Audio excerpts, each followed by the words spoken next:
1969-cu ildə Ulu Öndər Heydər Əliyev tarixi siyasi məsuliyyəti öz üzərinə götürərək Azərbaycanı inkişaf yoluna çıxardı. Müxtəlif istiqamətlərdə ardıcıl və sistemli tədbirlərin həyata keçirilməsi ilə Respublikanın iqtisadi, ictimai, siyasi, mədəni tarixində yeni bir dövr başlandı.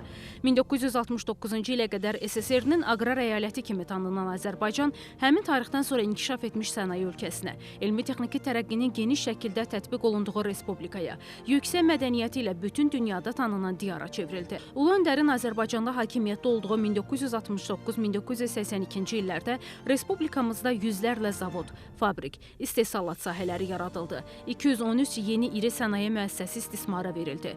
Dünyanın 65 ölkəsinə 350 adda məhsul ixrac olundu. Həmin illər ərzində Azərbaycanın milli gəlirinin ümumi həcmi 2,5 dəfə artdı.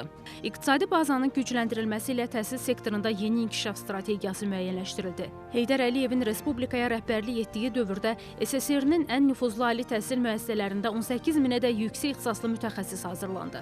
Milli hərbi kadrları yetişdirmək və Sovet İttifaqının hərbi ali məktəblərinə Azərbaycanlı gənclərin daxil olmasını təmin etmək üçün 1971-ci ildə Bakıda Cəmşid Naxçıvanski adına hərbi məktəb yaradıldı. O dövrdə yetişmiş milli zabit kadrlarımızın silahlı qüvvələrin formalaşmasında müstəsna rolu var.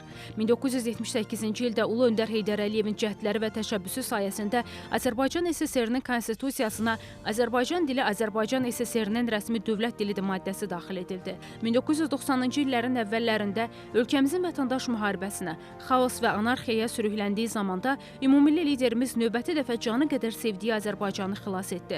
Beləliklə də Naxçıvandan başlanan qurtuluş mübarizəsi Azərbaycanın əbədi müstəqilliyinə təminat verdi. 1990-1993-cü illərdə dahi şəxsiyyətin Naxçıvanda yaşayıb fəaliyyət göstərməsi Muxtar Respublikanın təhlükəsizliyinin təmin edilməsi və milli dövlətçiliyimizin qorunması ilə tarixə yazıldı. Bir sözlə, 1969-cu ildən başlanan quruculuq xəttinin davam etdirilməsi müstəqil Azərbaycanın daha da güclənməsinə səbəb oldu. Bu güc Heydər Əliyev ideyalarının layiqli davamçısı, Prezident İlham Əliyevə ölkəmizi daha da inkişaf etdirməyə, dünyada böyük nüfuz qazanmasına imkan yaratdı.